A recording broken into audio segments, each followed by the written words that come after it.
Alô, bem-vindo a mais um Hiperlinkados e sempre, Diego, aqui no início do nosso programa, sempre temos que lembrar, porque não pode ser esquecido, Não pode. que todos os programas anteriores você pode assistir na página do Face, no YouTube, tá tudo lá.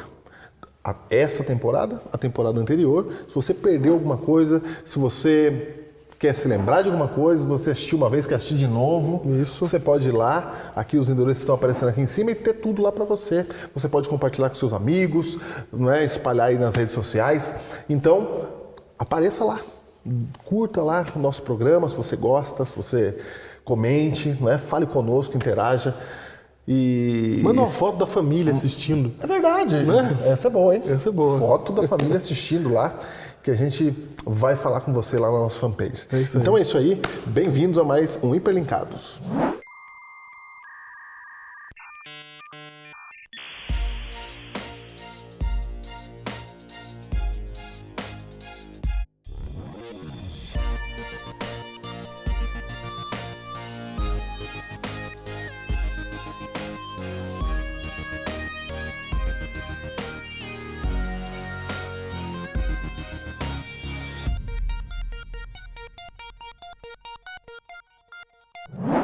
Uma coisa que é certa sobre o ser humano, Júnior, é que a gente gosta de se beneficiar. Ah, é? Você tá falando da lei de Gerson, lembra disso aí? Lembro. A gente falou do paradigma de Cristo, né? Foi. Exatamente. A gente gosta de se beneficiar. Que é benefício para mim. Isso. O que a gente vê de oportunidade, a gente tenta agarrar para poder se beneficiar. Mas isso não é bom para crescer na vida, para subir, para... É verdade. É bom. É bom às vezes, porque esse sentimento que a gente tem de querer se beneficiar, ele é meio descontrolado no ser humano. Entendi, o ser humano não consegue regular isso aí. Não consegue regular. Solta e vai embora. A gente quer sempre mais. Porque tem aquela diferença de ganância e ambição. É. Ambição é eu querer uma posição melhor no trabalho, é eu querer uma vida melhor para minha família, é eu querer continuar crescendo. E ganância é o erro disso, é o efeito colateral disso. Exatamente. E a gente nunca sabe diferenciar muito bem isso aí, né? A gente fica sempre ali e a gente se alimenta até do sucesso dos outros. Né? Então, por exemplo, às vezes eu estou olhando alguém, o menino tem vários carrinhos, né? Vários brinquedinhos. Mas aí ele olha para um menino que tem um só. Um só. E ele fica querendo aquele lá. Ele quer algum só do menino. Ele quer um só. Sim. Outro dia eu vi um filósofo falando que, na verdade, ele não quer o carrinho. Ele quer a felicidade que aquele menino que tem um carrinho tem. É verdade, porque ele não pode ficar tão feliz com aquele carrinho. Como ele é tão feliz com aquele carrinho, eu quero isso pra Ele é mim. mais feliz que eu com os meus carrinhos todos aqui. Isso. Então aquele carrinho que deve ser o carrinho legal. Exatamente. Ele abandonou os 20 dele pra pegar Aquele carrinho que é o carrinho legal. Exatamente. A gente é assim. Esse é o ser humano. E a Bíblia, Júnior, ela combate isso daí. A gente já mostrou falando do paradigma de Cristo. Né? Sim, claro. Mas é interessante como isso entra na própria religião. A própria religião, a própria busca por Deus, a própria busca por Jesus Cristo, muitas vezes ela é uma busca que vem nesse viés do ser humano. Você estava dizendo que se a gente não toma cuidado, o nosso jeito de fazer religião... Ele pode ser tomado por esse... escapa Isso. e a gente faz uma religião para o que a gente chama de felicidade, bênção, passa a ser isso aqui, o carrinho. Exatamente. A gente começa a buscar isso daí na própria religião. Entendi. A gente começa a buscar a religião que me dá benefício. E aí eu vou atrás daquilo que vai me contribuir, que vai encher meu bolso, que vai pagar minha dívida, que vai resolver meu problema, que vai realizar meu sonho. Na religião. Na religião. Mesmo que não seja dinheiro, seja outra coisa, seja realizar meu sonho. Exatamente. Aí o que eu estou fazendo? Eu começo a colocar Deus como um instrumento para conseguir aquilo que eu quero. Entendi. Entendeu? Ele deixa de ser o objetivo e aí o meu objetivo é outro. Em vez de eu buscar Deus porque Deus é Deus e porque eu quero saber o que Ele quer para minha vida, eu vou buscar Deus porque eu tenho algo para minha vida que eu quero falar para Ele. E que Ele arrume isso para mim. Entendi. Ok? Isso é comum. É comum. O Brasil está cheio disso. O mundo está cheio disso. A gente é assim. E agora a gente não está falando de igreja, religião específica. Eu estou dizendo que a gente é assim. Sim, a gente é assim. Se não toma cuidado, Eu todo sei que mundo você assim. está pensando em religiões específicas. Isso é só um efeito disso aqui que a gente está falando. É, porque quando você pensa em religião específica, você foge disso. Você sai diz, não, isso não é comigo, isso é com aquele povo daquela religião. É, aquele povo lá. Mas a gente é assim. Bem que eu falei pra fulano não ir lá naquela igreja. Exatamente. Mas a gente, sem perceber, Júnior, isso é muito natural. A gente é assim. Entendi. E aí? E aí que a gente não espera certas coisas. Isso que eu acho legal da Bíblia. Porque a Bíblia, ela não está aqui para confirmar o que a gente pensa. Ela está aqui para mostrar qual é a vontade de Deus para nossa vida. Porque corre o risco de eu ler a Bíblia com o meu viés, com o meu jeito de entender as coisas, e eu começo a procurar na Bíblia coisa que confirma o meu viés. Confirma o meu pensamento. E às vezes eu leio uma coisa que nem está confirmando, mas eu acho que vai confirmar, porque afinal de contas eu penso que é óbvio que o mundo funcione do jeito que eu penso. Então, porque daí você fala assim, ó, não, eu vou frequentar essa igreja, porque essa igreja eu me identifiquei. Isso, exatamente. Eu gostei dessa. E a Bíblia, ela vem surpreendendo a gente. Por exemplo, vou mostrar um texto agora surpreendente, Júnior. Surpreendente. Deuteronômio, capítulo 8, verso 2. Esse é surpreendente mesmo. É surpreendente. Eu vou ler. Vai ter gente que não vai acreditar que está na Bíblia. Tá, é surpreendente. É surpreendente. Tem um trechinho que a gente sabe de cor desse texto, porque Jesus cita, né? Sim. Mas a parte principal desse texto a gente não sabe. Pode ler? Pode ler. É Deuteronômio 8, verso 2 e 3. Isso. Recordar-te-ás de todo o caminho pelo qual o Senhor teu Deus te guiou no deserto estes 40 anos, para te humilhar, para te provar, para saber o que estava no teu coração, se guardarias ou não os seus mandamentos. Ele te humilhou e te deixou ter fome, e te sustentou com um maná que tu não conhecias, nem teus pais o conheciam, para te dar a entender que não só de pão viverá o homem, mas de tudo que procede da boca do Senhor viverá o homem. É surpreendente. É surpreendente. Eu não sei nem por onde eu começo. Deus falou assim, ó, te mandei pelo caminho para te humilhar. Sim. Quem diria que Deus ia querer humilhar? Eu queria te provar. A gente pensa que Deus ainda vem para dar vitória, né? A gente pensa que Deus vem para dar vitória. Ele falou, não, eu vim aqui para te humilhar, para saber se estava no teu coração, se guardarias ou não os meus mandamentos. Então, percebam que o interesse de Deus não é te beneficiar. O interesse de Deus é te fazer a imagem e semelhança dele, é te consertar, é te restaurar. Ele falou assim, ó, te pus lá, olha o que eu fiz com você. O verso 3 fala, ele te humilhou. E esse processo de restauração passa por humilhação. Diego, ele te humilhou e te deixou ter fome. Te deixou ter fome é forte. Não, é muito forte. Quem esperaria isso? Mas Você ele tem que te parar deixou... para pensar isso, gente. Não, te deixou ter fome. Como é que... Para analisar, Deus falou, Deus te deixou ter fome. E Cara, aí depois isso... deu o maná. Não, só um detalhe. Isso é completamente diferente do que a gente pensa de Deus. Do nosso politicamente correto. Sim, do nosso politicamente correto. Porque o politicamente correto tá em alta agora, né? Tá. Entendeu? Isso aqui Mostra que Deus não é muito politicamente correto também. confronta o politicamente correto. Confronta. E por que eu estou falando do politicamente correto? Eu estou falando porque os nossos boas intenções, Sim.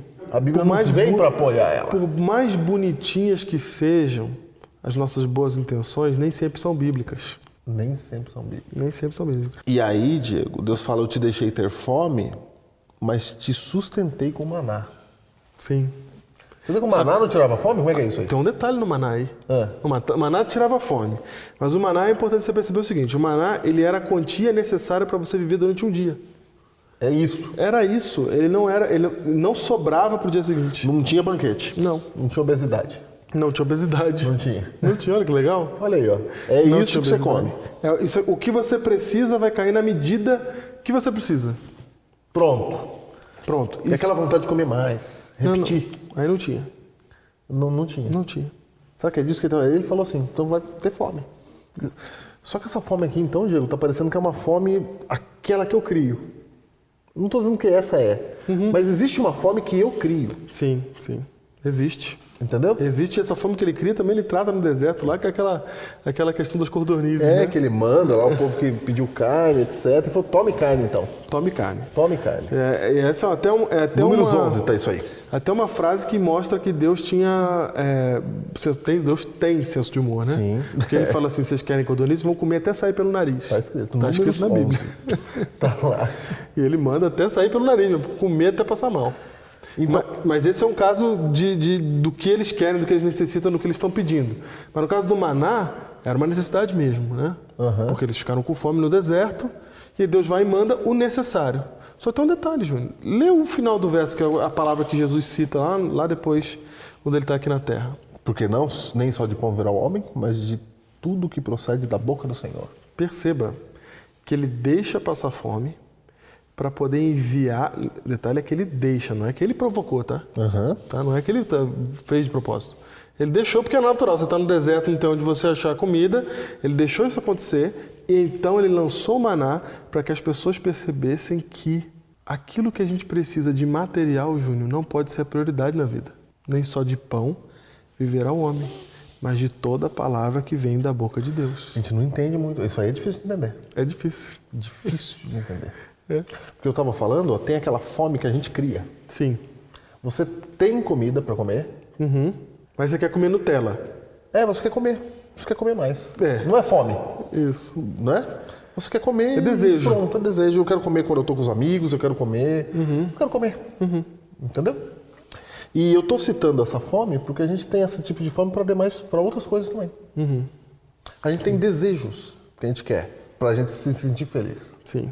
Então a gente condiciona a nossa felicidade a ter algumas coisas aí. A gente condiciona A material. a material, a nossa felicidade. Material. É o pão. No caso ali, tá usando o pão porque no deserto, naquela época, não tinha necessidade, por exemplo, de Nutella, porque eles não sabiam nem que existia isso. Não tinha. Não tinha. Quando você não sabe que existe, você não tem necessidade. Você não tem necessidade, exatamente. E eles não sabiam que existia qualquer outra coisa, o que eles precisavam ali era pão. E pão Deus arrumou. Isso aí é Deus ensinando pra gente que Ele cuida da gente e que tem coisas que são mais importantes. Porque assim, Júnior, se o pão fosse o mais importante, o que ia acontecer com eles? Eles iam morrer de fome porque não tinha pão. Não tinha. Não tinha pão. Se a vida fosse o material, eles estavam perdidos. Eles só foram salvos, eles só viveram porque a vida não é só material. Porque a vida tem uma prioridade espiritual. Ô Diego, então aqui Deus está querendo ensinar e moldar o nosso caráter. Isso. Ele está ensinando o filho. Isso, Não é? Exatamente. Sabe quando o pai que tem dinheiro fala, mas você precisa trabalhar mesmo assim, mesmo eu tendo dinheiro, eu preciso te ensinar a trabalhar. Exatamente. E às vezes o trabalho... Pode que eu achar vou- uma humilhação, né, para quem tem dinheiro. Sim. E às vezes o trabalho que eu vou ensinar pro meu filho, o filho vai fazer pior, vai demorar mais. Se eu mesmo fizer, vai dar tudo certo, né? E entregar pro filho pronto. Mas eu deixar o filho fazer pode demorar mais, pode dar mais trabalho mesmo.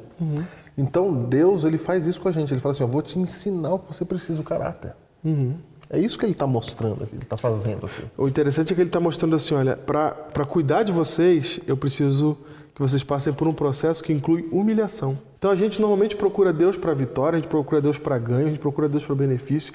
Ele está falando assim, não, isso aí não ajuda vocês. Porque vocês têm um negócio chamado orgulho, vocês têm um negócio chamado egoísmo, que essas duas coisas ficam o tempo todo consumindo vocês. Vocês se tornam terríveis porque são orgulhosos e porque são egoístas. Porque vocês querem o que vocês não têm, porque vocês buscam aquilo que vocês não têm e vocês estão preocupados com vocês e vocês se acham. Então, para que você entenda quem você é, eu preciso que você passe por um outro processo. E o processo verdadeiro, Júnior, de transformação é um processo de humilhação. Dá uma olhada na história de Zaqueu. Sim, Não é? sim. Zaqueu era rico, muito rico. Zaqueu era conhecido, famoso ali naquela região. E um dia Jesus chega na vida dele e ele fala assim, eu vou devolver tudo que eu roubei. E anuncia isso em público, né? E isso não é humilhação para um cara como ele? Vou devolver tudo que eu peguei. Assumir que roubou e falar que vai devolver? Veja, esse é um processo de restauração verdadeiro. Porque isso é um encontro, isso é milagre da conversão que a gente fala. Exatamente. Né? É um milagre da conversão, é você tornar uma nova pessoa. É você agora entender o processo que você passou com Deus e que Ele vai te levando, e esse processo é diferente para cada pessoa, porque cada pessoa é diferente. Então Deus ele vai criando aí um processo para te tornar uma melhor versão de você mesmo. Né? Para tornar você uma melhor pessoa. Uma pessoa mais parecida com o padrão bíblico. Exatamente. E para isso ele precisa tirar da sua vida o orgulho, a vontade de lucro, de benefício. Mas tem um texto que fala sobre lucro, sobre esse pensamento de lucro, tá? Diego, esse texto aí está em Ezequiel 33, verso 31. Eu vou ler aqui. Acompanha aí você em casa. Diz assim, eles vêm a ti como o povo costuma vir, e se assentam diante de ti como o meu povo, e ouvem as tuas palavras, mas não as põem por obra, pois com a boca professam muito amor, mas o coração só ambiciona lucro. Olha que interessante. Ele está falando que tinha um movimento de gente que era religiosa, que vinha como se fosse religioso, que buscava a Deus como religioso, mas de fato não era ligado a Deus, porque, embora com a boca falasse de amor, né, de piedade, de religiosidade, no coração só ambicionava o lucro. É a gente. É a gente. Ser humano. E muita gente está buscando a Deus com esse intuito. E a gente já falou isso no início, vou frisar de novo. A gente não está falando isso de luta para ter uma vida melhor, de trabalho, de esforço, não é isso que estamos falando. Não. É tênue a diferença. É tênue. A gente está falando que o caráter humano ele está muito longe do pensamento de Deus. Isso, e a gente quer denunciar isso, porque pode ser que você esteja vivendo isso e não está percebendo. Pode ser que você esteja buscando a Deus pelos motivos errados. Pode ser que você esteja buscando a Deus porque você quer mais do que maná. E aí tem gente que está na igreja Isso. e que está assim no coração. Que está assim, que quer mais do que maná. E não dá para perceber isso. Que o maná é pouco. O maná não resolve. O que você precisa para viver não resolve. Você quer mais. Mais. E aí você não tem contentamento. Sem contentamento. O que é contentamento? É viver contente com aquilo que você... Contente com o que eu tenho. O que tem. O que tem. E Deus já diz que Ele vai dar pra gente o que Ele precisa quando Ele manda o maná. Entendi. Ele falou, pode ficar tranquilo. Ainda que você fique com fome, pode deixar que eu resolvo, porque eu sou mais importante do que... Eu sou maior do que as suas necessidades materiais. É quando Deus promete lá que todas as coisas vos serão acrescentadas. E isso, buscai primeiro o reino de Deus, Mateus 6, e todas as coisas vos serão acrescentadas. Vos serão acrescentadas. Essas coisas que vos serão acrescentadas São os materiais. são os materiais. São coisas. Coisas. Coisas. Exatamente. Ele até fala, não andeis ansiosos pela vossa vida, o que é vez de comer ou o que é vez de vestir. Porque isso eu acrescento. O que você tem que buscar é o reino de Deus. Essas coisas eu acrescento para você. A escritora americana Ellen White tem um comentário muito interessante sobre Mateus 6,33. Buscai primeiro o reino de Deus e a sua justiça. E todas essas coisas, e aí ela comenta, as coisas que agora servem ao propósito de Satanás como ciladas, para enganar e destruir, vos serão acrescentadas. Nós corremos o tempo todo atrás de comida, de bebida, de roupa, de trabalho, de casa, de saúde, enfim. A gente está imerso em uma corrida desenfreada por essas coisas e muitas vezes a gente entra numa espiral de ansiedade e perdemos o sono, perdemos a nossa saúde e nos tornamos preocupadíssimos com essas coisas. E Jesus ele vai dizer que quem se preocupa com esse tipo de coisas são os pagãos, são os publicanos. E aí justamente Satanás vai aproveitar essas coisas que não tem problema em si. Não tem problema você ir atrás de um bom emprego, de ter uma casa, um carro, de ter comida, de ter roupa, nada disso. Mas Satanás ele vai usar essas preocupações, essas coisas, para nos colocar em um ritmo desenfreado de ansiedade, de preocupação, e nós vamos deixar Deus de lado, nós vamos correr atrás dessas coisas somente, e mesmo conseguindo elas, vai ser a um custo grande e pessoal. Deus está nos prometendo que quando nos preocupamos em buscá-lo, buscar a Ele por quem Ele é, por causa do seu reino e da sua justiça, buscá-lo sem a preocupação dessas coisas, Ele vai cuidar dessa parte, Ele vai nos conceder aquilo que nós precisamos para a nossa vida, sem a ansiedade, sem a preocupação, sem o desespero, sem as noites perdidas de sono. Buscando a Deus, Ele vai fazer parte da nossa vida e Ele vai nos dar o que nós precisamos, mas Ele também vai nos ensinar que o que nós precisamos de verdade é Ele em nossas vidas. Olha que detalhe interessante. Primeiro vai no espiritual, que depois o material vem. No deserto é a mesma coisa. No deserto se preocupa com o material, porque se preocupa com o espiritual, porque o material eu garanto. Você percebeu que o material ele não está condicionado à sua relação com Deus? Não. Ela já vem. Não vem? O material vem, ele promete. Ó. Então, quando você vai para Cristo buscar Deus, não é para você buscar o material. O material você não precisaria buscar, não precisa buscar. Porque a Bíblia fala assim, ó, não, o material eu mando. Eu mando o material. Você vai buscar o reino de Deus, a comunhão comigo.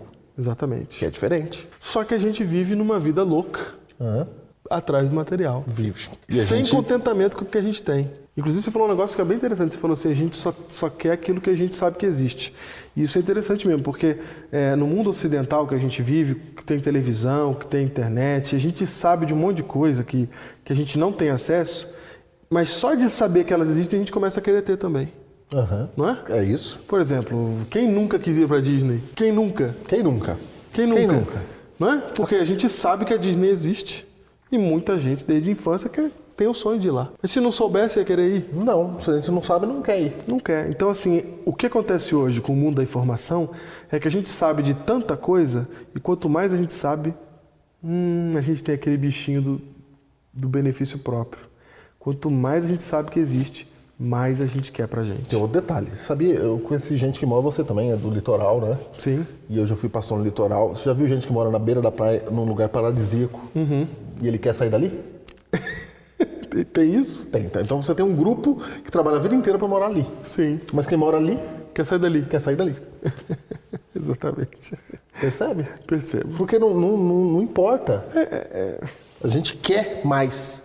A gente quer outra coisa. Não é? Isso. E Jesus, ele tenta ensinar pra gente esse contentamento. Tem vários textos na Bíblia sobre contentamento. Paulo fala sobre isso. Mas tem um texto bem interessante que é Jesus ensinando isso pra gente, que está lá em Mateus 11. Verso 28. Isso aí. Texto conhecidíssimo. Vinde a mim, todos que estáis cansados e sobrecarregados, e eu vos aliviarei. Tomai sobre vós o meu jugo e aprendei de mim, porque sou manso e humilde de coração. E achareis descanso para a vossa alma, porque o meu jugo é suave e o meu fardo é leve. Ô Diego, quando a gente entender isso aqui, a gente pode pensar num carro de boi. Certo. No carro de boi, 2 bois puxam o carro. Certo. E para funcionar lá, o carro de boi, geralmente você coloca um boi experiente junto com um boi novinho que não sabe ainda puxar. Certo. E o boi experiente vai Ensinar o boi novinho. ensinar o boi novinho. Quando Jesus fala, tomai sobre vós o meu jugo, o jugo é a canga, que fala aqui no Brasil. Ó. A madeira que coloca num boi e no outro aqui. Jesus está dizendo assim, ó, eu sou o boi experiente. Você é inexperiente. Tome a minha canga. Vem junto, que eu te ajudo, eu te ensino. Eu te levo, eu te carrego. Aí ele fala, aprendei de mim, porque eu sou manso e humilde de coração. Estou falando isso porque as pessoas acham que Jesus está colocando fardo nas pessoas aqui. Sim. Ele está fazendo uma ilustração. Tanto que ele fala, meu jugo é suave, meu fardo é leve. Leve. Jesus era carpinteiro, ele sabia qual era a madeira leve e sem farpas para colocar ali no boi ali, Para ser suave, né? para ser suave. Então, o que ele está falando aqui, presta bem atenção. Ele fala, vem a mim, todo que está cansado e sobrecarregado. Quem não está? Ainda mais se você viver em zonas metropolitanas, quem não está? Correndo atrás do vento. Estudando, trabalhando, tudo no mesmo dia. Estuda, trabalha, faz um monte de coisa e não dorme direito. E tem que acordar cedo e dorme tarde, e correndo, estudando, e tem que preparar a prova, e TCC, e mestrado, doutorado. Quem que não está nessa correria toda, né? A gente está cansado, sobrecarregado. Sobrecarregado, todos nós. Sim. E aí ele fala assim, deixa comigo, deixa que eu vou te ensinar a não ser assim, a ter um jugo leve. E ele fala, aprendei de mim que sou manso e humilde de coração. Por que ele fala, por que ele dá esse exemplo? Manso e humilde. Por que ele fala isso? Porque esse é o segredo para você deixar de ser sobrecarregado, para você deixar para você poder descansar em Cristo. Ele está falando assim, ó, aprende comigo mansidão e humildade. Mansidão, Júnior, é você não ser daquele tipo que vai atrás e toma pela sua mão. Entendi. Sabe? Inquieto. Inquieto. Você permite a ação de Deus. Você é manso. Você permite que Deus haja, né? O próprio Mateus 5 fala, bem-aventurado aquele que é manso, os mansos porque herdarão a terra. Veja bem, o manso ele não toma a terra, ele herda. O pai dá para ele. Opa, fica tranquilo. Pode deixar. Olha aí. Pode deixar. Fica tranquilo. Pode deixar que você busque primeiro o reino de Deus e as outras coisas vos serão acrescentadas. Porque nem só de pão vive o homem, mas de toda a palavra que vem da boca de Deus. Então, ele está falando assim, ó, fica tranquilo. Relaxa que Deus vai cuidar de você se você tiver Deus na sua vida. E seja humilde. E aqui está um detalhe muito importante, porque a falta de humildade, Júnior, ou o orgulho, e qualquer coisa que seja a falta de humildade, faz você querer ser e ter muito mais do que você é e tem. Um humilde, Entendi. ele está contente. Mas quem não tem humildade quer sempre mais. Quem não tem humildade não está satisfeito com o que tem. Quem não tem humildade quer ir muito mais longe do que deveria ir, porque a partir do momento, Júnior, que a gente quer muito uma coisa e essa coisa me destrói no processo, eu não devia estar querendo ela, né? Eu não devia estar buscando ela. E a gente está sendo destruído pelas nossas buscas materialistas. A gente está sendo destruído porque a gente quer muito ter as coisas para ser feliz, porque a gente acha que ser feliz é ter as coisas. e a gente não tem contentamento, a gente não sabe o que é ser feliz por ter o mínimo, mas o necessário. Entendi. Aquilo que eu preciso para viver. Eu tenho aquilo que eu preciso para viver. Eu tenho a roupa. Porque talvez você já seja feliz. Eu tenho o pão. Eu tenho a roupa. Entendeu? Porque talvez você já seja uma pessoa feliz, uma pessoa que tem o que precisa ter. É. E você sabe, Diego, se você comparar a nossa sociedade hoje, que a gente vive aqui, com uma sociedade, sei lá, de 100 anos atrás, né? Se você pegar a pessoa mais rica de 100 anos atrás, ela não chega aos pés de você que está assistindo. Certo. Porque a nossa tecnologia, as coisas que a gente tem à nossa disposição... A gente faz muito mais. Não, por exemplo, a TV que você tem, as coisas que você tem na sua casa, a máquina de lavar, tudo que você tem, alguém há 100 anos atrás não tinha nada disso. Sim. Entendeu? Então, você mora no futuro. Naquela época, o que eles chamavam de riqueza, você não aceita. Você não aceita, você acha um absurdo. Você acha absurdo. É verdade. É? Então, a gente não está falando aqui que não é para você não ter ambição na vida. A gente só está falando o seguinte, se a sua ambição destrói você, se a sua ambição tira a prioridade de Deus na sua vida, ela está errada. E que Deus te humilhe. Esse é o desejo do meu coração para você. Para você também. Para mim também. Para você também. Para mim também. Eu desejo, você deseja para mim. Para você também. Pô, vamos... Quem tem coragem de orar e falar assim, Jesus me transforma, ainda que eu tenha que ser humilhado? Quem tem coragem? Mas é isso que Jesus está falando. Jesus está falando assim, ó, venha aprender de mim, que sou manso e humilde, para a gente poder... Não tem problema de você querer ser mais, de você querer ir além. Você não pode deixar de tirar Deus da prioridade. Você não pode ser destruído nesse processo. E tem outro detalhe. Aonde quer que você vá, por mais distante que sejam os seus alvos, você tem que se contentar com o que você tem. Porque não fazer isso é colocar sobre si um fardo muito pesado. Então, pensa, olha, é o que a gente falou. A palavra de Deus ela quer nos ensinar muito mais do que a gente imagina, não é? Do que a gente está sonhando aqui, do que a gente achando que tem que acontecer. Pensa aí na sua vida, olha ao teu redor e procura aí sinais de felicidade que você já tem. Porque pode ser que você já tenha. E se você já tem, não é? Seja grato a esse Deus, porque Ele pode estar querendo te ensinar muito mais coisas com a falta disso que talvez ainda não chegou e que você sonha com isso. Se você não tem, Deus vai te dar. Se você já tem, perceba isso e seja feliz do jeito que você está. Tira esses fardos aí, esses sonhos malucos que a vida e o mundo oferecem pra gente. A gente não precisa de tanto assim. O que a gente precisa mesmo, a gente encontra em Deus e todo o resto vai vir depois disso.